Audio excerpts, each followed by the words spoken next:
Hi friends, YouTube ಚಾನಲ್ಗೆ ಸ್ವಾಗತ. ಆಸೆ ಧಾರಾವಾಹಿಯ ನಾಳಿನ ಸಂಚಿಕೆಯಲ್ಲಿ ಏನಾಗ್ತಿದೆ ಅಂತ ನೋಡೋಣ ಬನ್ನಿ. ಮೊದಲಿಗೆ ಚೇತನ್ ಚೆನ್ನಾಗಿ ಕುಡಿದು ಗ್ಯಾರೇಜ್ ಹತ್ರ ಮಲ್ಕೊಂಡಿರ್ತಾನೆ. ಆಗ ಸೂರ್ಯ ಬಂದು, ಚೇತನ್, ಏನು ನೀನ್ ಮಾಡ್ತಿರೋದು? ಚೆನ್ನಾಗಿ ಕುಡಿದ್ಬಿಟ್ಟು ಬಂದು ಬೆಳಗ್ಗೆ ಇಲ್ಲಿ ಮಲ್ಗಿದ್ಯಲ್ಲೋ, ಬಾಡಿಗೆ ಕೂಡ ಹೋಗ್ದೆ, ಎದ್ದಳ ಮೇಲೆ ನಾನೇನಾದ್ರೂ ತಪ್ಪು ಮಾಡಿದ್ರೆ ನನಗ್ ಬುದ್ಧಿ ಹೇಳ್ತಿದ್ದವ್ ನೀನು. ವಾರ ಪೂರ್ತಿ ಕೆಲಸ ಮಾಡಿ ವಾರಕ್ಕೊಂದಿನ ಸ್ವಲ್ಪ ಕುಡಿಬೇಕು, ಅದನ್ ಬಿಟ್ಟು ನೀನೇನೋ ಈ ತರ ತಪ್ಪು ಮಾಡ್ತಿದ್ಯಲ್ಲೋ, ಏನೋ ಆಗಿದೆ ನಿನ್ಗೆ, ಈ ತರ ಕುಡಿದ್ ಕೂತಿದ್ಯಾ ಅಂತ ಸೂರ್ಯ ಕೇಳ್ತಿರ್ತಾನೆ. ಆಗ ಚೇತನ್, ಒಂಟಿಯಾಗಿರ್ಬೇಕು ಅಂತ ಅನ್ನಿಸ್ಬಿಟ್ಟಿದೆ ಕಣೋ ಸೂರ್ಯ, ನನಗ್ ಕುಟುಂಬನೂ ಬೇಡ, ಯಾವ್ದು ಬೇಡ ಅಂದಾಗ, ಏನೋ ಮಾತಾಡ್ತಿದ್ಯಾ, ಏನ್ ಹೆಂಡತಿ ಜೊತೆ ಜಗಳ ಮಾಡ್ಕೊಂಡಿದ್ಯಾ? ಅಲ್ಲ ಕಣೋ, ನನ್ ಮೀನಾ ಜೊತೆ ಜಗಳ ಮಾಡ್ತಿರ್ಬೇಕಾದ್ರೆ ನೀನ್ ನನ್ಗೆ ಅಷ್ಟೊಂದು ಅಡ್ವೈಸ್ ಕೊಡ್ತಿದ್ದೆ, ಇವಾಗ ನಿನ್ಗೇನಾಯ್ತು ಅಂತ ಸೂರ್ಯ ಕೇಳ್ತಾನೆ. ಆಗ ಚೇತನ್, ಅದ್ ಹಾಗಲ್ಲ ಮಗ, ಇದು ಬೇರೆನೆ ವಿಷಯ ಅಂತ ಹೇಳಿದಾಗ, ಸರಿ ಏನ್ ಹೇಳು ಅಂತ ಸೂರ್ಯ ರೇಗ್ತಾನೆ. ಆಗ ಚೇತನ್, ಹೋದ್ ವರ್ಷ ನಮ್ಮೂರಲ್ಲಿ ನಮ್ ದೊಡ್ಡಪ್ಪಂದು ಷಷ್ಠಿ ಪೂರ್ತಿ ಸಮಾರಂಭ ಇತ್ತು, ಅದಕ್ಕೆ ನಾನು ಹೋಗಿದ್ನಲ್ಲ, ತುಂಬಾ ಚೆನ್ನಾಗಿ ಮಾಡಿದ್ರು. ಹಾಗೆ ನಮ್ಮ ಅಪ್ಪ ನಮ್ಮ ಅಮ್ಮನ್ಗೂ ಷಷ್ಠಿ ಪೂರ್ತಿ ಸಮಾರಂಭ ಮಾಡಿ ಅವ್ರನ್ನ ಖುಷಿ ಪಡಿಸ್ಬೇಕು ಅಂತ ನಾನು ಅನ್ಕೊಂಡಿದ್ದೆ. ಆದ್ರೆ ನನ್ನ ಕೈಲಿ ಆಗ್ತಿಲ್ಲ ಮಗ, ಅವ್ರಿಗೆ ಖುಷಿ ಪಡಿಸೋ ಯೋಗ್ಯತೆನೂ ನನ್ಗಿಲ್ಲ, ನನ್ನ ಹತ್ರ ಸ್ವಂತ ಕಾರ್ ಕೂಡ ಇಲ್ಲ, ಇರೋದಕ್ಕೆ ಡ್ಯೂ ಕಟ್ತಾ ಇದ್ದೀನಿ, ಅದೇನಾದ್ರೂ ಎಲ್ರಿಗೂ ಗೊತ್ತಾದ್ರೆ ನಮ್ಮಪ್ಪನ ಮಾನ ಮರ್ಯಾದೆ ಎಲ್ಲ ಹೋಗ್ಬಿಡುತ್ತೆ ಅಂತ ಚೇತನ್ ಹೇಳ್ತಾನೆ. ಆಗ ಸೂರ್ಯ, ಅಯ್ಯೋ ಫಂಕ್ಷನ್ ತಾನೇ, ಮಾಡಿದ್ರಾಯ್ತು ಬಿಡೋ ಅಂತ ಹೇಳಿದಾಗ, ಅದಕ್ಕೆಲ್ಲ ದುಡ್ಡು ಬೇಡವೇನೋ ಸೂರ್ಯ, ನಮ್ಮಂತ ಡ್ರೈವರ್ಸ್ಗಳಿಗೆ ಅಷ್ಟೊಂದು ದೊಡ್ಡ ಸಮಾರಂಭ ಮಾಡೋಷ್ಟು ದುಡ್ಡು ಎಲ್ಲಿಂದನೋ ಬರುತ್ತೆ, ನಾನು ಎಲ್ರನ್ನೂ ಸಾಲ ಕೇಳಿದೆ ಮಗ, ಆದ್ರೆ ಯಾರು ಕೊಡ್ಲಿಲ್ಲ. ಹೋಗ್ಲಿ, ಚಿನ್ನ ಇದ್ರೆ ಅದನ್ನಾದ್ರೂ ಆಡ ಇಡೋಣ ಅಂತ ಇದ್ರೆ ಅದು ಕೂಡ ನನ್ನ ಹತ್ರ ಇಲ್ಲ. ನಮ್ಮಪ್ಪ ನಮ್ಮಮ್ಮ ನನ್ನ ಕೂಲಿ ಮಾಡಿ ನನ್ನ ಸಾಕು ಬೆಳೆಸಿದ್ರು, ವಯಸ್ಸಾದ ಕಾಲದಲ್ಲಿ ಅವ್ರ ಮನಸ್ಸನ್ನ ಖುಷಿ ಪಡಿಸೋಣ ಅಂತಂದ್ರೆ ನನ್ನ ಕೈಲಿ ಆಗ್ತಾನೆ ಇಲ್ಲ. ನಮ್ಮಂಥವ್ರೆಲ್ಲ ಆಸೆನೆ ಪಡಬಾರ್ದು ಮಗ, ಮನೆಗೆ ಹೋಗೋದಕ್ಕೂ ತುಂಬಾ ಬೇಜಾರಾಗುತ್ತೆ, ನಮ್ಮಂಥವ್ರ ಜೀವನ ಯಾರಿಗೂ ಬೇಡ, ನಮ್ಮಪ್ಪ ನಮ್ಮಮ್ಮನಿಗೆ ನನ್ನ ಕೈಲಿ ಏನು ಮಾಡೋದಕ್ಕಾಗ್ತಿಲ್ಲ ಅಂತ ಚೇತನ್ ಅಳ್ತಿರ್ತಾನೆ. ಆಗ ಸೂರ್ಯ, ಅಲ್ಲೇ ಯಾಕೋ ಅಳ್ತಿದ್ಯಾ, ಅಪ್ಪ ಅಮ್ಮನ ಷಷ್ಠಿ ಪೂರ್ತಿ ತಾನೆ, ಮಾಡಿದ್ರಾಯ್ತು ಬಿಡೋ ಅಂತ ಹೇಳಿದಾಗ, ಅದಾಗಲ್ಲ ಕಣೋ ಸೂರ್ಯ, ದುಡ್ಡೇ ಇಲ್ದೆ ಮಾಡ್ತೀವಿ ಅಂತ ಆಸೆ ಪಡಬಾರ್ದು ಕಣೋ ಅಂತ ಚೇತನ್ ಹೇಳ್ತಾನೆ. ಆಗ ಸೂರ್ಯ, ದುಡ್ಡು ತಾನೆ, ದುಡ್ಡು ಬರುತ್ತೆ ಬಿಡೋ, ನಾನ್ ತಗೊಂಡ್ ಬರ್ತೀನಿ ಅಂತ ಹೇಳಿದಾಗ, ಎಲ್ಲಿಂದ ತಗೊಂಡ್ ಬರ್ತೀಯೋ ಸೂರ್ಯ, ಏನಿಲ್ಲ ಅಂದ್ರೂ 1 ಲಕ್ಷ ಬೇಕೇ ಬೇಕು ಅಂತ ಚೇತನ್ ಹೇಳ್ತಾನೆ. ಆಗ ಸೂರ್ಯ, 1 ಲಕ್ಷ ತಾನೆ, ನಾನ್ ತಗೊಂಡ್ ಬರ್ತೀನಿ ಬಿಡೋ, ನೀನು ಫಂಕ್ಷನ್ಗೆಲ್ಲ ರೆಡಿ ಮಾಡ್ಕೊ ಅಂತ ಹೇಳಿದಾಗ, ಎಲ್ಲ ವಿಧಿ ಆಟ, ನನ್ನ ಹಣೆ ಬರ ಬಿಡು ಮಗ, ನಮ್ಮಂತವ್ರ ಕೈಯಲ್ಲೆಲ್ಲ ಇದಾಗಲ್ಲ ಅಂತ ಮತ್ತೆ ಮಲ್ಕೊಳಕ್ ಹೋಗ್ತಾನೆ. ಆಗ ಸೂರ್ಯ, ಲೇ ಚೇತನ್, ಇದೇನ್ ವಿಧಿ ಆಟ ಅಲ್ಲ ಕಣೋ, ಎಲ್ರು ನಾವೇ ಮಾಡ್ಕೊಂಡಿರೋದು, ವಿಧಿ ಅನ್ನೋದು ಒಂದ್ ನೆಪ ಅಷ್ಟೇ, ನನ್ ಮಾತಿನ ಮೇಲೆ ನಂಬಿಕೆ ಇಲ್ವೇನೋ ನಿನ್ಗೆ, ದುಡ್ಡು ಬರುತ್ತೆ ನೀನ್ ಎದ್ದೋಳ ಮೇಲೆ ಅಂತ ಸೂರ್ಯ ಹೇಳ್ತಿರುವಾಗ, ಹೇಗೋ ತರ್ತೀಯ ಸೂರ್ಯ ಅಂತ ಚೇತನ್ ಕೇಳ್ತಾನೆ. ನಾನು ಹೇಗೋ ತರ್ತೀನಿ, ನಿಮ್ಮ ಅಪ್ಪ ನಿಮ್ಮ ಅಮ್ಮನ ಖುಷಿಗೋಸ್ಕರ ಇಷ್ಟು ಮಾಡೋಕ್ಕಾಗಲ್ವಾ ನಿನ್ ಕೈಯಲ್ಲಿ, ನೀನು ಸರಿಯಾಗಿ ಮನೆಗೆ ಹೋಗು, ನಿನ್ ತಲೆ ಸುತ್ತಾ ಇರುತ್ತೆ, ಲೇ ಕಾರ್ತಿಕ್, ಇವನ್ನ ಕರ್ಕೊಂಡೋಗಿ ಗ್ಯಾರೇಜ್ ಹಾಕೋ ಅಂತ ಸೂರ್ಯ ಹೇಳಿದಾಗ, ನನ್ಗೆ ಇವಾಗ ತೃಪ್ತಿ ಆಯ್ತು ಕಣೋ ಸೂರ್ಯ ಅಂತ ಚೇತನ್ ಹೇಳ್ತಿರ್ತಾನೆ. ಆಗ ಸೂರ್ಯ, ಲೇ ನೀನ್ ನನ್ನ ಫ್ರೆಂಡ್ ಕಣೋ, ನೀನ್ ದುಃಖದಲ್ಲಿದ್ರೆ ನಾನು ಹೇಗೋ ಸುಮ್ಮನೆ ಇರೋಕ್ಕಾಗುತ್ತೆ, ನೀನ್ ನಿಧಾನಕ್ಕೆ ಹೋಗು ಅಂತ ಹೇಳಿ ಚೇತನ್ನ ಕಳಿಸಿ ಸೂರ್ಯ ಅಲ್ಲಿಂದ ಬರ್ತಾನೆ. ಈ ಕಡೆ ಮನೋಜ್ ಲೆಟರ್ ಬಗ್ಗೆ ಯೋಚನೆ ಮಾಡ್ತಾ ಕೂತಿರ್ತಾನೆ. ಅಲ್ಲಿಗೆ ರೋಹಿಣಿ ಬಂದು, ಯಾಕೆ ಮನೋಜ್ ಈಗ ಮೂಡ್ ಔಟ್ ಮಾಡ್ಕೊಂಡಿದ್ದೀರಾ ಅಂತ ಕೇಳಿದಾಗ, ಸೆಕ್ಯೂರಿಟಿ ಗಾರ್ಡ್ಗೆ ಅಂತ 13 ಜನ ಇಂಟರ್ವ್ಯೂ ಮಾಡಿದೆ, ಆದ್ರೆ ಒಬ್ರು ಕೂಡ ಸೆಟ್ ಆಗ್ಲಿಲ್ಲ ರೋಹಿಣಿ ಅಂತ ಮನೋಜ ಹೇಳ್ತಾನೆ. ಆಗ ರೋಹಿಣಿ, ಅಲ್ಲ ಮನೋಜ್, ನೀವು ಬರೋರ್ಗೆಲ್ಲ ಕರಾಟೆ ಬರುತ್ತಾ, ಕುನ್ಫು ಬರುತ್ತಾ, ಇಲ್ಲ ಡಿಫೆನ್ಸ್ ಬರುತ್ತಾ ಅಂತ ಕೇಳಬೇಕು, ಅದನ್ನ ಬಿಟ್ಟು ಸಿಂಗಾಪುರ್ ಪ್ರೆಸಿಡೆಂಟ್ ಯಾರು, ಕರೆಂಟ್ ಕಂಡಿಡಿದವ್ರು ಯಾರು, ಕರ್ನಾಟಕ ಪಾಪ್ಯುಲೇಷನ್ ಎಷ್ಟು, ಈ ತರ ಪ್ರಶ್ನೆಗಳನ್ನೆಲ್ಲ ಕೇಳ್ತಾ ಇರ್ತೀರಾ, ಏನೋ ದೊಡ್ಡದಾಗಿ ಕಲೆಕ್ಟರ್ ಇಂಟರ್ವ್ಯೂ ಮಾಡ್ತಾರಲ್ಲ ಆ ರೀತಿ ಮಾಡ್ತಿದ್ದೀರಾ, ಹಾಗೆ ಮಾಡಿದ್ರೆ ಯಾರೇ ಸೆಲೆಕ್ಟ್ ಆಗ್ತಾರೆ ಅಂತ ರೋಹಿಣಿ ಕೇಳಿದಾಗ, ನಮ್ ಶೋರೂಮ್ ಅಲ್ಲಿ ಕೆಲಸ ಮಾಡೋರಿಗೆ ಜನರಲ್ ನಾಲೆಜ್ ಕೂಡ ಇರಬಾರ್ದ, ಅದಕ್ಕೆ ಕೇಳಿದೆ ಅಂತ ಮನೋಜ ಹೇಳ್ತಾನೆ. ಆಗ ರೋಹಿಣಿ, ಅಲ್ಲ ಮನೋಜ್, ಅದೆಲ್ಲ ಯಾಕೆ ಬೇಕು ಹೇಳಿ, ಯಾರಾದ್ರೂ ತೊಂದರೆ ಕೊಡೋಕೆ ಬಂದ್ರೆ ಅವ್ರನ್ನ ಸಂಭಾಳಿಸೋದಕ್ಕೆ ಗೊತ್ತಿರ್ಬೇಕಷ್ಟೇ, ಅದನ್ನೆಲ್ಲ ಬಿಟ್ಟು ಜನರಲ್ ನಾಲೆಜ್ ಇರೋರ್ನ ಇಟ್ಕೊಂಡು ಏನ್ ಮಾಡ್ತೀರಾ ನೀವು ಅಂತ ರೋಹಿಣಿ ಕೇಳ್ತಾಳೆ. ಅದು ಹಾಗಲ್ಲ ರೋಹಿಣಿ, ಜನರಲ್ ನಾಲೆಜ್ ಬಗ್ಗೆ ಸ್ವಲ್ಪ ತಿಳ್ಕೊಂಡಿದ್ರೆ ಶೋರೂಮ್ಗೆ ಯಾರು ಬರ್ತಾರೆ, ಯಾರು ಹೋಗ್ತಾರೆ, ಅವ್ರ ಜೊತೆ ಹೇಗೆ ಬಿಹೇವ್ ಮಾಡಬೇಕು ಅನ್ನೋದು ಗೊತ್ತಿರುತ್ತೆ, ಅದನ್ನೆಲ್ಲ ಬಿಟ್ಟು ಏನು ಗೊತ್ತಿಲ್ಲದೆ ಇರೋ ಮುಟ್ಟಾಳನ್ನ ಇಟ್ಕೊಂಡ್ರೆ ನಮ್ಮ ಶೋರೂಮ್ಗೆ ಕೆಟ್ಟ ಹೆಸರಲ್ವಾ ಅಂತ ಮನೋಜ ಹೇಳಿದಾಗ, ಅದ್ರ ಅಗತ್ಯ ಎಲ್ಲ ಏನು ಇಲ್ಲ ಮನೋಜ್, ಇಂಥದಕ್ಕೆಲ್ಲ ಬುದ್ಧಿವಂತರೇ ಅಗತ್ಯ ಇಲ್ಲ, ಈ ಕೆಲ್ಸಕ್ಕೆಲ್ಲ ಮುಟ್ಟಾಳ್ರಿದ್ರೇನೆ ಪರವಾಗಿಲ್ಲ ಬಿಡು ಅಂತ ರೋಹಿಣಿ ಹೇಳ್ತಾಳೆ. ಆಗ ಮನೋಜ, ಸರಿ ಬಿಡು, ಲಾಸ್ಟ್ ಅಲ್ಲಿ ಯಾರಾದ್ರೂ ಸಿಗ್ತಾರೆ ನೋಡೋಣ ಅಂತ ಹೇಳ್ತಿರುವಾಗ, ಇನ್ನೊಂದಿಬ್ರು ಬರ್ತೀನಿ ಅಂತ ಹೇಳಿದಾರಲ್ಲ, ಅವ್ರು ಬರ್ಲಿ ಇರಿ ನೋಡೋಣ ಅಂತ ರೋಹಿಣಿ ಹೇಳ್ತಾಳೆ. ಆಗ ಅಲ್ಲಿಗೊಬ್ಬ ವ್ಯಕ್ತಿ ಬಂದು, ಇಲ್ಲಿ ಕೆಲಸ ಇದೆ ಅಂತ ಹೇಳಿದ್ರಲ್ಲ, ಓನರ್ ಎಲ್ಲಿದ್ದಾರೆ ಅಂತ ಕೇಳಿದಾಗ, ಅಲ್ಲಿದಾರ್ ಹೋಗಿ ಅಂತ ಕೆಲಸ ಮಾಡೋ ಹುಡುಗರು ಕಳಿಸ್ತಾರೆ. ನಂತರ ಮನೋಜನ್ ಅಂಗಡಿಯಲ್ಲಿ ಕೆಲಸ ಮಾಡೋ ಹುಡುಗರು, ಏನೋ ಮಚ್ಚ ಯಾರ್ಯಾರೋ ಬರ್ತಿದಾರಲ್ಲೋ ಇಲ್ಲಿಗೆ ಅಂತ ಕೇಳಿದಾಗ, ಸೆಕ್ಯೂರಿಟಿ ಕೆಲ್ಸಕ್ಕೆ ಬೇಕು ಅಂತ ಅನೌನ್ಸ್ ಮಾಡಿದ್ರು ಕಣೋ, ಅದಕ್ಕೆ ಎಲ್ಲ ಬರ್ತಿದ್ದಾರೆ ಅಂತ ಇನ್ನೊಬ್ಬ ಹೇಳ್ತಾನೆ. ಆಗ ಇನ್ನೊಬ್ಬ, ನಮ್ ಓನರ್ ತುಂಬಾ ಬೈದಲ್ಲಿದ್ದಾರೆ ಅಂತ ಅನ್ಸುತ್ತೆ ಅಲ್ವೇನೋ ಅಂತ ಕೇಳಿದಾಗ, ಅಯ್ಯೋ ಯಾರೋ ಒಂದ್ ಲೆಟರ್ ತಂದ್ಕೊಟ್ರು ಕಣೋ, ಅದನ್ನ ನೋಡಿದಾಗಿಂದಾನೆ ಅವ್ರು ತುಂಬಾ ಭಯ ಕೊಟ್ಬಿಟ್ಟಿದ್ದಾರೆ. ಸ್ವಲ್ಪ ದಿನ ಕಲರ್ ಶರ್ಟ್ ಹಾಕೊಂಡು ಓಡಾಡ್ತಿದ್ರು, ಈಗ ನೋಡಿದ್ರೆ ಈ ತರ ಇನ್ನು ಏನೇನ್ ಕಾಮಿಡಿ ನೋಡ್ಬೇಕಾಗುತ್ತೋ ಏನೋ ಅಂತ ಅವರಿಬ್ರು ಮಾತಾಡ್ಕೊಂಡು ನಗ್ತಿರ್ತಾರೆ. ಈ ಕಡೆ ರೋಹಿಣಿ ಮನೋಜ್ಗೆ ಯಾವ್ದಾದ್ರು ಏಜೆನ್ಸಿಗೆ ಹೇಳಿ ಸೆಕ್ಯೂರಿಟಿನ ಅಪಾಯಿಂಟ್ ಮಾಡ್ಕೊಂಡ್ರೆ ಆಯ್ತು ಬಿಡಿ ಮನೋಜ್, ಇದಕ್ಕೆಲ್ಲ ತಲೆ ಕೆಡ್ಸ್ಕೋಬೇಡಿ ಅಂತ ಹೇಳ್ತಿರೋವಾಗ ಅಲ್ಲಿಗೆ ಆ ವ್ಯಕ್ತಿ ಬಂದು ಸರ್ ಅಂತ ಕರೀತಾನೆ. ಯಾರು ನೀವು, ಏನಕ್ಕೆ ಬಂದಿದ್ದೀರಾ ಅಂತ ಮನೋಜ್ ಕೇಳಿದಾಗ ಸೆಕ್ಯೂರಿಟಿ ಕೆಲಸಕ್ಕೆ ಬಂದಿದ್ದೀನಿ ಸರ್ ಅಂತ ವ್ಯಕ್ತಿ ಹೇಳ್ತಾನೆ. ಆಗ ಆ ವ್ಯಕ್ತಿನ ಮನೋಜ್ ಮತ್ತೆ ರೋಹಿಣಿ ಮೇಲಿಂದ ಕೆಳಗಡೆವರೆಗೂ ನೋಡಿ ರೋಹಿಣಿ ಕತ್ ಮುಟ್ಕೊಂಡು ಇವ್ರನ್ನ ನೋಡ್ತಿದ್ರೇನೆ ಕತ್ತೋಯ್ತಿದೆ ಮನೋಜ್, ಏನ್ ಇವ್ರು ಹೀಗಿದಾರಲ್ಲ, ಇವ್ರು ಸೆಕ್ಯೂರಿಟಿ ತರ ಇಲ್ಲ, ಒಳ್ಳೆ ಬೌನ್ಸರ್ ತರ ಇದಾರಲ್ಲ ಅಂತಾಳೆ ರೋಹಿಣಿ. ಆಗ ಮನೋಜ್ ಅದು ನಮ್ಗೆ ಒಳ್ಳೇದಾಯ್ತು ಬಿಡಿ ರೋಹಿಣಿ ಅಂತ ಹೇಳಿ ಬನ್ನಿ ಕುತ್ಕೊಳ್ಳಿ ಅಂತಾನೆ ಮನೋಜ್. ಆಗ ಆ ವ್ಯಕ್ತಿ ಬಂದು ದೊಡ್ಡ ಚೇರ್ ಇಲ್ವಾ ಸರ್ ಅಂತ ಕೇಳಿದಾಗ ನನ್ನ ಸೈಜಿಗೆ ತಕ್ಕನಾಗಿ ಇಟ್ಕೊಂಡಿದ್ದೀನಿ, ಇದ್ರಲ್ಲೇ ಕೂತ್ಕೊಂಡು ಅಡ್ಜಸ್ಟ್ ಮಾಡ್ಕೊಳಪ್ಪ ಅಂತ ಮನೋಜ ಹೇಳ್ತಾನೆ. ಆಗ ಆ ವ್ಯಕ್ತಿ ಪರವಾಗಿಲ್ಲ ಸರ್ ಅಂತ ಕೂತ್ಕೊಂಡಾಗ ಇದಕ್ಕೂ ಮೊದಲು ಎಲ್ಲಾದ್ರೂ ಸೆಕ್ಯೂರಿಟಿ ಕೆಲಸ ಮಾಡಿದ್ದೀರಾ ಅಂತ ರೋಹಿಣಿ ಕೇಳ್ತಾಳೆ.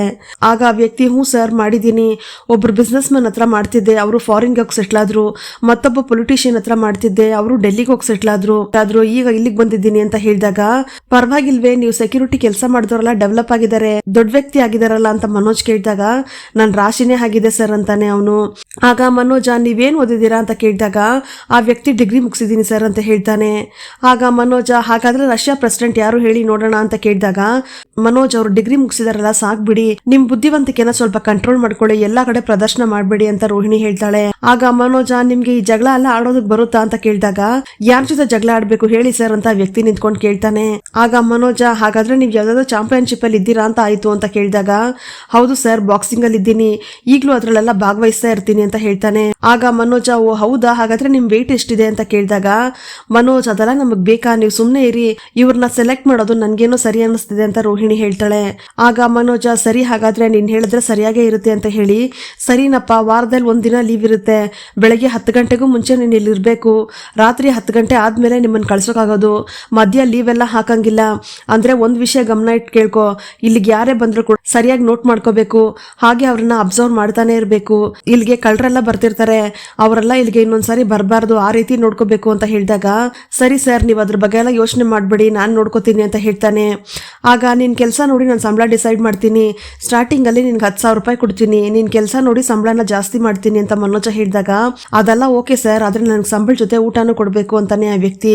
ಆಗ ರೋಹಿಣಿ ಏನು ಊಟನೂ ಕೊಡ್ಬೇಕಾ ಅಂತ ಕೇಳಿದಾಗ ಹೌದು ಮೇಡಮ್, ಫಿಟ್ ಆಗಿರ್ಬೇಕಲ್ವಾ, ಅದಕ್ಕೆ ಅಂತ ಊಟದ್ದೇ ಒಂದು ಲಿಸ್ಟ್ ಇದೆ ಮೇಡಮ್ ಅಂತ ಹೇಳಿ ಬೆಳಗ್ಗೆ ತಿಂಡಿ, ಮಧ್ಯಾಹ್ನದ ಊಟ, ಅದ್ರಲ್ಲಿ ಚಿಕನ್, ಮೀನು, ನೈಟ್ 12 ಚಪಾತಿ, ಮಟನ್ ಎಲ್ಲ ಇರ್ಬೇಕಾಗತ್ತೆ, ಇದೆಲ್ಲ ಜೀರ್ಣ ಆಗೋದಕ್ಕೆ 1-2 ಡಜನ್ ಬಾಳೆಹಣ್ಣು ಕೂಡ ಬೇಕಾಗುತ್ತೆ ಅಂತ ಆ ವ್ಯಕ್ತಿ ಹೇಳ್ತಾನೆ. ಇದನ್ನೆಲ್ಲ ಕೇಳಿ ಮನೋಜ್ಗೆ ಶಾಕ್ ಆಗಿ ಸುಮ್ನೆ ಕೂತಿರುವಾಗ ರೋಹಿಣಿ ಬಂದು ಇದೇನಿದು ಹೋಟ್ಲಲ್ಲಿ ಮೆನು ಹೇಳೋ ತರ ಇಷ್ಟೊಂದು ದೊಡ್ಡ ಲಿಸ್ಟ್ ಹೇಳ್ತಿದ್ದೀರಲ್ಲ ಅಂತ ಕೇಳ್ತಾಳೆ. ಆಗ ಮನೋಜ ಏನಯ್ಯ ನಿನ್ ಸಂಬಳಕ್ಕಿಂತ ಊಟದ ಖರ್ಚೆ ಜಾಸ್ತಿ ಆಗುತ್ತಲ್ಲ ತಿಂಗಳಿಗೆ ಅಂತ ಹೇಳಿದಾಗ ಹೌದು ಸರ್, ನನ್ನ ಬಾಡಿ ಎಲ್ಲ ಮೇಂಟೈನ್ ಮಾಡ್ಬೇಕಲ್ವಾ, ಯಾರಾದ್ರೂ ಜಗಳಕ್ಕೆ ಬಂದ್ರೆ ಅವ್ರನ್ನ ಎಡಗೈಯಲ್ಲಿ ಬಿಸಾಕ್ಬಿಡ್ತೀನಿ, ಇಲ್ಲಿಗೆ ಬೇರೆ ಕಳ್ಳರೆಲ್ಲ ಬರ್ತಾರೆ ಅಂತ ಹೇಳಿದೀರಾ, ಅದಕ್ಕೋಸ್ಕರ ಒಳ್ಳೆ ಊಟನೇ ತಿನ್ಬೇಕಲ್ವಾ ಸರ್ ಅಂತ ಹೇಳಿದಾಗ ನೀನ್ ಫಿಟ್ ಆಗಿದ್ಯಾ ಅಂತ ನಾನು ಹೇಗಯ್ಯ ನಂಬೋದು, ಒಳ್ಳೆ ಪೈಲ್ವಾನ್ ತರ ಏನೋ ಇದ್ಯಾ, ಅಕಸ್ಮಾತ್ ನಮ್ಗೆ ಏನಾದ್ರು ತೊಂದ್ರೆ ಅಂತ ಬಂದ್ರೆ ನೀನ್ ಇಲ್ಲಿಂದ ಓಡೋದ್ರೆ ನಾವೇನ್ ಮಾಡೋದು, ಕೆಲವೊಬ್ರು ಗಟ್ಟಿಯಾಗೇ ಇರ್ತಾರೆ ನೋಡೋದಕ್ಕೆ, ಆದ್ರೆ ಜಗಳ ಅಂತ ಬಂದ್ರೆ ಓಡೋಗ್ಬಿಡ್ತಾರೆ ಅಂತ ಮನೋಜ ಹೇಳ್ತಾನೆ. ಆಗ ಆ ವ್ಯಕ್ತಿ ಸರ್ ಸ್ವಲ್ಪ ಎದ್ದೇಳಿ ಅಂತ ಹೇಳಿ ಮನೋಜ ಎದ್ದಾಗ ಮನೋಜನ್ನ ಗಿರಗಿರ ಅಂತ ಸುತ್ತಿಸ್ತಾ ಇರ್ತಾನೆ. ಅಯ್ಯೋ ಬಿಡೋ, ನನ್ನ ತಲೆ ಎಲ್ಲ ಸುತ್ತಾ ಇದೆ ಅಂತ ಮನೋಜ ಕಿರ್ಚ್ಕೋತಾ ಇದ್ರು ಕೂಡ ಮನೋಜನ ಚೆನ್ನಾಗಿ ಸುತ್ತಿ ಕೆಳಗಡೆ ಬಿಟ್ಬಿಡ್ತಾನೆ. ಆಗ ಮನೋಜ ಅಯ್ಯೋ ನನ್ನ ತಲೆ ಎಲ್ಲ ಸುತ್ತಿದೆ ರೋಹಿಣಿ ಅಂತ ಹೋಗಿ ಸೈಡ್ಗೆ ಹೋಗಿ ಫ್ರಿಡ್ಜ್ ಮೇಲೆ ಬೀಳ್ತಾನೆ. ಆಗ ಮನೋಜನ್ ಚೋರು ಮೇಲೆ ಕೆಲಸ ಮಾಡ್ತಿದ್ದವರೆಲ್ಲ ಏನಾಯ್ತು ಅಂತ ಬಂದು ನೋಡಿದಾಗ ರೋಹಿಣಿ ನೀವೆಲ್ಲ ಇಲ್ಲಿಗೆ ಯಾಕೆ ಬಂದ್ರಿ, ಹೋಗಿ ನಿಮ್ ಕೆಲಸ ನೋಡ್ಕೊಳ್ಳಿ ಅಂತ ರೇಗಿ ಮನೋಜ್ ನೀವ್ ಓಕೆ ಅಲ್ವಾ ಅಂತ ಕೇಳಿದಾಗ ಅಯ್ಯೋ ರೋಹಿಣಿ ತಲೆ ಎಲ್ಲ ಸುತ್ತಾ ಇದೆ ಅಂತಾನೆ. ಆಗ ಆ ವ್ಯಕ್ತಿ ನಿಮಗ್ ನಂಬಿಕೆ ಬಂತಲ್ವಾ ಸರ್, ಈಗ ಕಳ್ರಿಲ್ ಯಾರೇ ಬಂದ್ರು ಕೂಡ ನಾನು ಸುಮ್ನೆ ಬಿಡೋದಿಲ್ಲ, ಯಾರಾದ್ರೂ ಜಗಳಕ್ಕೆ ಬಂದ್ರು ಕೂಡ ಅಷ್ಟೇನೆ ಇದೇ ತರ ಸುತ್ತಿ ಎಣ್ಗಾಯಿ ನೀರ್ಗಾಯಿ ಮಾಡಿ ಬಿಸಾಕ್ತೀನಿ, ಮತ್ತೆ ಅವ್ರು ಈ ಕಡೆ ತಿರುಗಿ ಕೂಡ ನೋಡ್ಬಾರ್ದು ಅಂತ ಆ ವ್ಯಕ್ತಿ ಹೇಳಿದಾಗ ಸರಿ ಆಯ್ತು ನೀವು ಸ್ವಲ್ಪ ಹೊರಗಡೆ ಇರಿ ನಾನು ಕರಿತೀನಿ ಅಂತ ಮನೋಜ ಹೇಳ್ತಾನೆ. ನಂತರ ಅಯ್ಯೋ ಅಮ್ಮ ಅನ್ಕೊಂಡು ರೋಹಿಣಿ ಇವ್ನು ಊಟದ ಲಿಸ್ಟ್ ನೋಡಿದ್ರೆ ನನಗೆ ತುಂಬಾ ಭಯ ಆಗ್ತಿದೆ ಅಂದಾಗ ಅವ್ರು ತುಂಬಾ ಗಟ್ಟಿಯಾಗಿದ್ದಾರೆ ಮನೋಜ್, ನೀವು ಯಾವುದಕ್ಕೂ ಭಯ ಪಡುವಂತ ಅವಶ್ಯಕತೆ ಇರೋದಿಲ್ಲ, ನೀವು ಬೇರೆ ಈ ನಡುವೆ ತುಂಬಾ ಭಯ ಪಡ್ತಿದ್ದೀರಾ, ಆ ವ್ಯಕ್ತಿ ಇಲ್ಲಿದ್ರೆ ನಿಮ್ಮನ್ನ ಯಾರೋ ಬೆದರಿಕೆ ಹಾಕೋದಕ್ಕೆ ಬರೋದಿಲ್ಲ, ಇರ್ಲಿ ಬಿಡಿ ಅಂತ ರೋಹಿಣಿ ಹೇಳ್ತಾಳೆ. ಆಗ ಮನೋಜ ಸರಿ ಬಿಡು ನೀನ್ ಹೇಳೋದು ಕರೆಕ್ಟ್ ಆಗೇ ಇದೆ, ಈಗಲೇ ಅಪಾಯಿಂಟ್ಮೆಂಟ್ ಕೊಟ್ಬಿಡ್ತೀನಿ, ಸರಿನಾ ಅಂತ ಮನೋಜ ಹೇಳ್ತಿರ್ತಾನೆ. ಈ ಕಡೆ ಸೂರ್ಯ ಮೀನಾ ಮೀನಾ ಅಂತ ಕೂಗ್ತಾ ಮನೆಗೆ ಬರ್ತಾನೆ. ಏ ಮೀನಾ ಎಲ್ಲೇ ಇದೆಯಾ, ನಾನೆಲ್ಲ ಹುಡುಕ್ತಾ ಇದ್ದೆ, ನೀನ್ ನೋಡಿದ್ರೆ ಹೊರಗಡೆ ಬಟ್ಟೆ ಒಣಗಾಕ್ತಾ ಇದೆಯಾ ಅಂತ ಕೇಳಿದಾಗ, ಏನ್ರಿ ಮಧ್ಯಾಹ್ನ ಊಟಕ್ಕೆ ಇಷ್ಟು ಬೇಗ ಬಂದ್ಬಿಟ್ಟಿದ್ದೀರಾ ಅಂತ ಮೀನಾ ಕೇಳ್ತಾಳೆ. ಆಗ ಸೂರ್ಯ ಚೇತನ್ ಮನ್ಸಿಗೆ ಬೇಜಾರು ಮಾಡ್ಕೊಂಡು ಕುಡಿತಾ ಇದ್ದ ಕಣೆ ಅಂತ ಹೇಳಿದಾಗ, ಹಾಗಾದ್ರೆ ನೀವು ಕುಡಿದ್ಬಿಟ್ರಾ ಅಂತ ಮೀನಾ ಕೇಳ್ತಾಳೆ. ಆಗ ಸೂರ್ಯ ಇಲ್ಲಪ್ಪ ನಾನ್ ಕುಡ್ದಿಲ್ಲ ಅಂತ ಹೇಳಿದಾಗ, ಹೌದು ಚೇತನ್ ಯಾಕೆ ಕುಡಿತಾ ಇದ್ರು, ಏನ್ ಸಮಸ್ಯೆ ಅಂತೆ ಅಂತ ಮೀನಾ ಕೇಳ್ತಾಳೆ. ಆಗ ಸೂರ್ಯ ಅಯ್ಯೋ ಅವ್ರಪ್ಪ ಅವ್ರಮ್ಮನ್ಗೆ ಷಷ್ಠಿ ಪೂರ್ತಿ ಫಂಕ್ಷನ್ ಅಂತೆ ಕಣೆ, ಅದು ಮಾಡಕ್ಕಾಗ್ತಿಲ್ಲ ಅಂತ ತುಂಬಾ ಬೇಜಾರು ಮಾಡ್ಕೊಂಡಿದ್ದಾನೆ ಅಂತ ಹೇಳಿದಾಗ, ಅದಕ್ಕೆ ಅಂತ ಕುಡ್ದ್ಬಿಡೋದೇನ್ರಿ ಅಂತ ಮೀನಾ ಕೇಳ್ತಾಳೆ. ಆಗ ಸೂರ್ಯ ಲೇ ಮೀನಾ ನಾನು ಹೇಳಿದನ್ ಸ್ವಲ್ಪ ಕೇಳಿಸ್ಕೊಳ್ಳೆ ಅಂತ ಹೇಳಿದಾಗ, ಸರಿ ಹೇಳಿ ಏನ್ರಿ ನಿಮ್ ಪ್ರಾಬ್ಲಮ್ ಅಂತ ಮೀನಾ ಕೇಳ್ತಾಳೆ. ಅವ್ರ ಊರಲ್ಲಿ ಅವ್ರ ದೊಡ್ಡಪ್ಪನವರೆಲ್ಲ ಅವ್ರಪ್ಪ ಅವ್ರಮ್ಮನ ಮದ್ವೆನ ತುಂಬಾ ಗ್ರ್ಯಾಂಡ್ ಆಗಿ ಮಾಡಿದ್ರಂತೆ ಕಣೆ, ಅದೇ ರೀತಿ ನಮ್ಮಪ್ಪ ನಮ್ಮಮ್ಮನಿಗೂ ಷಷ್ಠಿ ಪೂರ್ತಿ ಮಾಡ್ಬೇಕು ಅಂತ ಚೇತನ್ ಆಸೆ ಪಡ್ತಿದ್ದಾನೆ ಅಂತ ಸೂರ್ಯ ಹೇಳಿದಾಗ, ಎಷ್ಟು ಖರ್ಚಾಗುತ್ತಂತೆ ಅದಕ್ಕೆ ಅಂತ ಮೀನಾ ಕೇಳ್ತಾಳೆ. ಆಗ ಸೂರ್ಯ ಅದಕ್ಕೆ 1 ಲಕ್ಷ ಖರ್ಚಾಗುತ್ತಂತೆ ಕಣೆ ಅಂತ ಹೇಳಿದಾಗ, 1 ಲಕ್ಷ ಆಗುತ್ತಾ, ಅವ್ರ ಹತ್ರ ಅಷ್ಟೊಂದು ದುಡ್ಡು ಇದೆಯೇನ್ರಿ ಅಂತ ಮೀನಾ ಕೇಳ್ತಾಳೆ.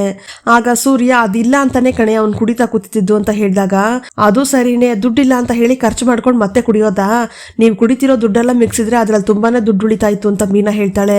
ಆಗ ಸೂರ್ಯ ಹೌದೌದು ಕುಡಿದೇ ಇರೋರೆಲ್ಲ ದುಡ್ಡನ್ನ ಉಳಿತಾಯ ಮಾಡಿ ಪ್ಲೇನಲ್ಲಿ ಓಡಾಡ್ತಿದ್ದಾರಲ್ವಾ ಅಂತ ಕೇಳಿದಾಗ, ನಿಮ್ಗೆ ಹೇಳ್ತೀನಲ್ಲ ನನ್ಗೆ ಬುದ್ಧಿ ಇಲ್ಲ, ಸರಿ ಬಿಡಿ ಚೇತನ್ ಅಣ್ಣನ್ಗೆ ಸರಿಯಾಗಿ ಬುದ್ಧಿ ಹೇಳ್ಬೇಕಲ್ವಾ ನೀವು, ಸರಿ ಆಯ್ತು ಏನ್ ಹೇಳಿದ್ರಿ ನೀವು ಅಂತ ಮೀನಾ ಕೇಳ್ತಾಳೆ. ಆಗ ಸೂರ್ಯ ನೀನ್ ಫಂಕ್ಷನ್ ರೆಡಿ ಮಾಡ್ಕೊ ಅಂತ ಹೇಳಿದೀನಿ ಕಣೆ ಮೀನಾ ಅಂತ ಹೇಳಿದಾಗ, ದುಡ್ಡಿಲ್ಲ ಅಂದ್ರೂ ಕೂಡ ಹೇಗ್ರಿ ಏರ್ಪಾಟ್ ಮಾಡ್ಕೋತಾರೆ ಅದಲ್ಲ ಅಂತ ಮೀನಾ ಕೇಳ್ತಾಳೆ. ಆಗ ಸೂರ್ಯ ದುಡ್ಡನ್ನ ನಾನ್ ಕೊಡ್ತೀನಿ ಅಂತ ಹೇಳಿದೀನಿ ಕಣೆ ಮೀನಾ ಅಂತ ಹೇಳಿದಾಗ, ನೀವ್ ಕೊಡ್ತೀರಾ, ನೀವೆಲ್ಲಿಂದ ತಗೊಂಡ್ ಬರ್ತೀರಾ ದುಡ್ಡು, ಅಷ್ಟೊಂದು ದುಡ್ಡು ನಿಮ್ಮ ಹತ್ರ ಎಲ್ರಿ ಇದೆ ಅಂತ ಮೀನಾ ಕೇಳ್ತಾಳೆ. ಆಗ ಸೂರ್ಯ ನಾವು ಬೆಸ್ಟ್ ಜೋಡಿಗೆ ಗೆದ್ದಿದ್ವಲ್ಲ ಆ ದುಡ್ಡು ಇದೆಯಲ್ಲ 1 ಲಕ್ಷ, ಅದನ್ನೇ ಕೊಡ್ತೀನಿ ಅಂತ ಹೇಳಿದೀನಿ ಅಂತ ಹೇಳಿದಾಗ, ರೀ ನಾವು ಪಾಯ ಹಾಕಿ ರೂಮ್ ಕಟ್ಬೇಕು ಅಂತ ಅನ್ಕೊಂಡಿದ್ವಿ ಅಲ್ವಾ, ಆ ದುಡ್ಡನ್ನ ಅದಕ್ಕೆ ತಾನೇ ಎತ್ತಿಟ್ಟಿರೋದು ಅಂತ ಮೀನಾ ಕೇಳ್ತಾಳೆ. ಆಗ ಸೂರ್ಯ ಲೇ ಮೀನಾ ಅದನ್ನ ಆಮೇಲೆ ನೋಡ್ಕೊಳ್ಳೋಣ ಬಿಡೆ ಅಂತ ಹೇಳಿದಾಗ, ಏನ್ರಿ ಹಾಗೆ ಹೇಳ್ತಿದ್ದೀರಾ ಆಮೇಲೆ ನೋಡ್ಕೊಳ್ಳೋಣ ಅಂತ, ಈಗ ಅವ್ರಿಗೆ ದುಡ್ಡು ಕೊಟ್ರೆ ನಾವೇನ್ರಿ ಮಾಡೋದು ಅಂತ ಮೀನಾ ಕೇಳ್ತಾಳೆ.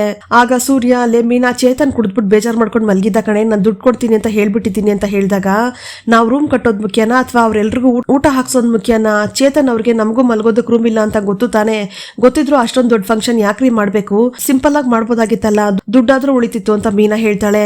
ಆಗ ಸೂರ್ಯ ಲೇ ಮೀನಾ ಅಪ್ಪ ಅಮ್ಮನ್ನ ಖುಷಿಯಾಗಿಡೋದಕ್ಕೆ ಯೋಚನೆ ಮಾಡ್ತಿದ್ದಾನೆ ಕಣೆ ಅವನು ಅಂತ ಸೂರ್ಯ ಹೇಳ್ತಾನೆ.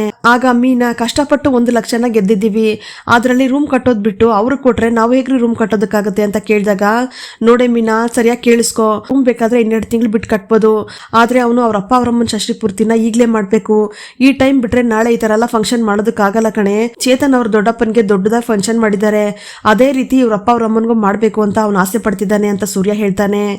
ಆಗ ಮೀನಾ ಅಲ್ಲ ರೀ ದುಡ್ಡಿಲ್ಲ ಅಂದ್ರೂ ಕೂಡ ಈ ತರ ಫಂಕ್ಷನ್ ಎಲ್ಲ ಮಾಡುವಂತ ಅಗತ್ಯ ಏನಿದೆ ಹೇಳಿ, ನಾವು ಸಾಧಾರಣವಾದ ವ್ಯಕ್ತಿಗಳು ಸಿಂಪಲ್ ಆಗಿ ಮಾಡ್ಕೊಂಡು ಸುಮ್ನೆ ಇರ್ಬೇಕು ತಾನೆ, ದುಡ್ಡಿಲ್ದೆ ಇದ್ರು ಕೂಡ ಈ ತರ ಎಲ್ಲ ಫಂಕ್ಷನ್ ಮಾಡೋದೇನ್ ಬೇಕಾಗಿತ್ತಾ, ಇರೋ ದುಡ್ಡೆಲ್ಲ ಖರ್ಚು ಮಾಡ್ಕೊಂಡು ಸಾಲ ಮಾಡ್ಕೊಂಡ್ರೆ ಹೇಗ್ರಿ ಅಂತ ಮೀನಾ ಕೇಳ್ತಾಳೆ. ಆಗ ಸೂರ್ಯ ಲೇ ಮೀನಾ ಚೇತನ್ ನನ್ನ ಫ್ರೆಂಡು, ಅವನು ಅವ್ರ ಅಪ್ಪನ ಖುಷಿಗೋಸ್ಕರ ಫಂಕ್ಷನ್ ಮಾಡ್ಬೇಕು ಅಂತ ಆಸೆ ಪಡ್ತಿದ್ದಾನೆ, ನಾನು ಸಹ ಅವ್ನಿಗೆ ದುಡ್ಡು ಕೊಡ್ತೀನಿ ಅಂತ ಮಾತು ಕೊಟ್ಬಿಟ್ಟಿದ್ದೀನಿ, ಈಗ ನನ್ಗೆ 1 ಲಕ್ಷ ದುಡ್ಡು ಬೇಕು ಅದನ್ನ ಕೊಡು ಅಂತ ಕೇಳಿದಾಗ, ನಾನು ಅದನ್ನೆಲ್ಲ ಒಪ್ಪಲ್ಲ ರೀ ಅಂತ ಮೀನಾ ಅಲ್ಲಿಂದ ಹೋಗ್ತಿರ್ತಾಳೆ. ಆಗ ಸೂರ್ಯ ಮೀನಾ ಎಳೆದು, ನಾನು ಇದನ್ನ ಕಷ್ಟಪಟ್ಟು ಸಂಪಾದನೆ ಮಾಡಿದ್ದೀನಿ, ಈ ದುಡ್ಡು ನಂದು ಅಂತ ಹೇಳಿದಾಗ, ನಾನು ನಿಮ್ ಜೊತೆ ಸೇರೇ ಸಂಪಾದನೆ ಮಾಡಿರೋದು, ಆ ದುಡ್ಡನ್ನ ಇಬ್ಬರಿಗೂ ಸೇರ್ಸ್ ಕೊಟ್ಟಿರೋದು, ನಿಮಗ್ ಮಾತ್ರ ಏನು ಕೊಟ್ಟಿಲ್ಲ, ಆ ದುಡ್ಡಿನ ಅಧಿಕಾರ ನಮ್ಮಿಬ್ಬರಿಗೂ ಇದೆ ಅಂತ ಮೀನಾ ಹೇಳ್ತಾಳೆ. ಆಗ ಸೂರ್ಯ ಓ ಅದ್ರಲ್ಲಿ ನಿನ್ಗೂ ಪಾಲ್ ಬೇಕಾ, ಸರಿ ಆಯ್ತು ಅದನ್ನ ನಾನೇ ಕೊಡ್ತೀನಿ ಅಂತ ಹೇಳಿದಾಗ, ಏನ್ರಿ ಈ ತರ ಮಾತಾಡ್ತಿದ್ದೀರಾ, ಅಲ್ರಿ 1 ಲಕ್ಷ ದುಡ್ಡು ಕೊಡ್ತೀನಿ ಅಂತ ನೀವು ಯೋಚನೆ ಮಾಡದೆ ಅವ್ರಿಗೆ ಹೇಳಿದ್ದೀರಾ, ಆದ್ರೆ ಆ ದುಡ್ಡು ಯಾವ್ದಕ್ಕೋಸ್ಕರ ಅಂತ ಉಪಯೋಗ ಆಗುತ್ತೆ ಅಂತ ಯೋಚನೆ ಮಾಡಿದ್ದೀರಾ, ಅಲ್ರಿ ಎಮರ್ಜೆನ್ಸಿ ಹಾಸ್ಪಿಟಲ್ಗೋ ಏನಾದ್ರೂ ಇದ್ರೆ ಕೊಡ್ಬೋದು, ಅದನ್ನೆಲ್ಲ ಬಿಟ್ಟು ಫಂಕ್ಷನ್ಗೆಲ್ಲ ದುಡ್ಡು ಕೊಡ್ತೀನಿ ಅಂತ ಒಪ್ಕೊಂಡಿದ್ದೀರಲ್ಲ ಅಂತ ಮೀನಾ ಕೇಳ್ತಾಳೆ. ಆಗ ಸೂರ್ಯ ನೀನ್ ಹೇಳ್ದೆ ಅಂತ ಅವ್ರ ಅಪ್ಪ ಅವ್ರಮ್ಮನ ಹಾಸ್ಪಿಟಲ್ಗೆ ಸೇರ್ಸಕ್ಕಾಗತ್ತೇನೆ, ಒಳ್ಳೆ ಲೂಸ್ ತರ ಮಾತಾಡ್ತಿದ್ಯಲ್ಲ ಅಂತ ಹೇಳಿದಾಗ, ರೀ ಸರಿಯಾಗಿ ಯೋಚನೆ ಮಾಡಿ ಮಾತಾಡ್ರಿ, ನೀವು ಮಾತಾಡ್ತಿರೋದು ಸ್ವಲ್ಪನೂ ಸರಿ ಇಲ್ಲ ಅಂತ ಮೀನಾ ಹೇಳ್ತಾಳೆ. ಆಗ ಸೂರ್ಯ ನಾನು ಯೋಚನೆ ಮಾಡೇ ಮಾತಾಡ್ತಿರೋದು, ನನ್ನ ಫ್ರೆಂಡ್ ದುಡ್ಡಿಲ್ಲ ಅಂತ ಹೇಳ್ತಿದ್ದಾನೆ, ನಮ್ಮ ಹತ್ರ ದುಡ್ಡಿರುವಾಗ ಅದನ್ನ ಕೊಟ್ಟು ಅವ್ನಿಗೆ ಹೆಲ್ಪ್ ಮಾಡ್ಬೇಕು ತಾನೆ, ಅಲ್ಲ ನೀನ್ ಮಾತ್ರ ನಿನ್ನೆ ಅಜ್ಜನ್ ತಾತನ್ಗೆ ಊಟ ಕೊಟ್ಬಿಟ್ಟು ಬಂದಿಯಲ್ಲ, ಅದು ಸಕ್ಕರೆ ಕೊಡ್ಬೇಕಾಗಿರೋ ಊಟನ ಅವ್ರಿಬ್ರಿಗೂ ಕೊಟ್ಬಿಟ್ಟು ಬಂದಿದ್ದೆ, ಅದ್ ಮಾತ್ರ ಪರವಾಗಿಲ್ವಾ ಅಂತ ಸೂರ್ಯ ಕೇಳ್ತಾನೆ. ಆಗ ಮೀನಾ ರೀ ಅವ್ರು ಹಸ್ಕೊಂಡಿದ್ರು ರೀ, ಸ್ವಲ್ಪ ಊಟ ಕೊಟ್ಟೆ ಅಷ್ಟೇ, ಅದರಿಂದ ಪುಣ್ಯ ಬರುತ್ತೆ, ಮನ್ಸಿಗೂ ಸಂತೋಷ ಆಗತ್ತೆ, ಆದ್ರೆ ನೀವೀಗ ಮಾಡ್ತಿರೋದು ಆ ಕೆಲ್ಸನ ಅಂತ ಕೇಳಿದಾಗ, ನಾನು ಅದನ್ನೇ ಮಾಡ್ತಿರೋದು, ಅವನ ಹತ್ರ ದುಡ್ಡಿಲ್ಲ ಅದಕ್ಕೆ ಕೊಡ್ತಿದ್ದೀನಿ ಅಂತ ಸೂರ್ಯ ಹೇಳ್ತಾನೆ. ಆಗ ಮೀನಾ ರೀ ನೀವು ಮಾಡ್ತಿರೋದು ಆ ಕೆಲಸ ಅಲ್ಲ ರೀ, ಆಡಂಬರದ ಫಂಕ್ಷನ್ಗೋಸ್ಕರ ಇಷ್ಟೊಂದೆಲ್ಲ ಖರ್ಚು ಮಾಡುವಂತ ಅವಶ್ಯಕತೆ ಇದೆಯಾ, ನಮ್ಮ ಹತ್ರ ಇರೋ ದುಡ್ಡಲ್ಲೇ ಯಾವ್ದಾದ್ರು ಆಶ್ರಮಕ್ಕೆ ಹೋಗಿ ಸ್ವಲ್ಪ ಊಟನಾದ್ರೂ ಹಂಚಿದ್ರೆ ಪುಣ್ಯನಾದ್ರೂ ಬರ್ತಿತ್ತು, ಅದನ್ನೆಲ್ಲ ಬಿಟ್ಟು ಈ ತರ ಆಡಂಬರದ ಫಂಕ್ಷನ್ ಮಾಡಿದ್ರೆ ಏನ್ರಿ ಪ್ರಯೋಜನ ಬಂತು ಅಂತ ಹೇಳ್ತಾಳೆ. ಆಗ ಸೂರ್ಯ ಲೇ ನಾನೀಗ ಚೇತನ್ಗೆ ದುಡ್ಡು ಕೊಡ್ತೀನಿ ಅಂತ ಹೇಳ್ಬಿಟ್ಟಿದ್ದೀನಿ ಅಂತ ಹೇಳಿದಾಗ, ಇವಾಗ ನಾನು ಹೇಳದ್ನಲ್ಲ ಅದನ್ನೆಲ್ಲ ಅವ್ರಿಗೆ ನೀವ್ ಹೇಳಿ ಅರ್ಥ ಮಾಡಿಸ್ರಿ ಅಂತ ಮೀನಾ ಹೇಳ್ತಾಳೆ. ಆಗ ಸೂರ್ಯ ಇಲ್ಲ ಕಣೆ ಮೀನಾ ನಾನು ದುಡ್ಡು ಕೊಡ್ತೀನಿ ಅಂತ ಒಪ್ಕೊಬಿಟ್ಟಿದ್ದೀನಿ, ಸುಮ್ನೆ ನನ್ಗೆ ಟೆನ್ಷನ್ ಮಾಡ್ಬೇಡ, ನೀನು ನಿನ್ನ ಅರ್ಧ ದುಡ್ಡನ್ನ ದುಡ್ಡನ್ನ ಇಟ್ಕೋ, ಇನ್ನರ್ಧ ದುಡ್ಡನ್ನ ನನಗೆ ಕೊಡು ಅಂತ ಸೂರ್ಯ ಹೇಳಿದಾಗ ನಾನು ಆ ದುಡ್ಡಲ್ಲಿ ₹1 ಕೂಡ ಕೊಡೋದಿಲ್ಲ, ನೀವ್ ಹೇಳೋದೆಲ್ಲ ನಾನು ಒಪ್ಕೊಳ್ಳೋದಕ್ಕೂ ಆಗೋದಿಲ್ಲ ಅಂತ ಮೀನಾ ಹೇಳ್ತಾಳೆ. ಆಗ ಸೂರ್ಯ ನೀನು ಒಪ್ಕೋ ಇಲ್ಲ ಬಿಡು, ನನ್ಗೆ ದುಡ್ಡು ಬೇಕಷ್ಟೇ ಅಂತ ಸೂರ್ಯ ಹಠ ಮಾಡ್ತಿರೋವಾಗ ಆ ದುಡ್ಡಲ್ಲಿ ನಾನು ₹1 ಕೂಡ ಕೊಡೋದಕ್ಕಾಗಲ್ಲ, ನನ್ನ ಮಾತಿಗೆ ಮರ್ಯಾದೆ ಕೊಟ್ಟು ನೀವು ಸುಮ್ಮನೆ ಇದ್ರೆ ಸರಿ ಅಂತ ಮೀನಾ ಬೈತಿರ್ತಾಳೆ. ಆಗ ಸೂರ್ಯ ಅಲ್ಲೇ ಮೀನಾ ನಾನು ಹೇಳ್ತಾ ಇದ್ದೀನಿ ನೋಡು, ನನ್ನ ಫ್ರೆಂಡ್ಗೆ ನಾನು ಮಾತು ಕೊಟ್ಬಿಟ್ಟಿದ್ದೀನಿ, ಈ ಥರ ಎಲ್ಲ ಮಾತಾಡ್ಬೇಡ ಅಂತ ಹೇಳ್ತಿರೋವಾಗ ಕೊಡಕ್ಕಾಗಲ್ಲ ಅಂದ್ರೆ ಕೊಡಕ್ಕಾಗಲ್ಲ ರೀ, ನೀವು ಹೋಗಿ ನಿಮ್ಮ ಫ್ರೆಂಡ್ಗೆ ಅದನ್ನೇ ಹೇಳಿ, ಇವಾಗಿರೋ ದುಡ್ಡಿಗೆ ಕತ್ರಿ ಹಾಕೋದಕ್ಕೆ ಬರಬೇಡಿ, ನಾವೀಗಾಗಲೇ ನಾವು ಸಂಪಾದನೆ ಮಾಡಿರೋ ದುಡ್ಡಲ್ಲಿ ರೂಮ್ ಕಟ್ತೀವಿ ಅಂತ ಮಾತು ಬೇರೆ ಕೊಟ್ಬಿಟ್ಟಿದ್ದೀವಿ, ಅದನ್ನೆಲ್ಲ ಬಿಟ್ಟು ನಾನು ನಿಮಗೆ ದುಡ್ಡು ಕೊಡೋದಕ್ಕೆ ಆಗೋದಿಲ್ಲ ಅಂತ ಮೀನಾ ಹೇಳಿ ಅಲ್ಲಿಂದ ಹೋಗ್ತಿರ್ತಾಳೆ. ಮೀನಾ ಹೋಗ್ತಿರೋದು ನೋಡಿ ಸೂರ್ಯನ್ಗೆ ತುಂಬಾನೇ ಕೋಪ ಬರ್ತಿರುತ್ತೆ. ಇಲ್ಲಿಗೆ ಈ ಸಂಚಿಕೆ ವಿಡಿಯೋ ಮುಕ್ತಾಯವಾಗುತ್ತದೆ. ಈ ವಿಡಿಯೋ ನಿಮಗೆ ಇಷ್ಟ ಆಗಿದ್ರೆ ಪ್ಲೀಸ್ ಲೈಕ್ ಮಾಡಿ, ಸಬ್ಸ್ಕ್ರೈಬ್ ಮಾಡಿ. Thank you.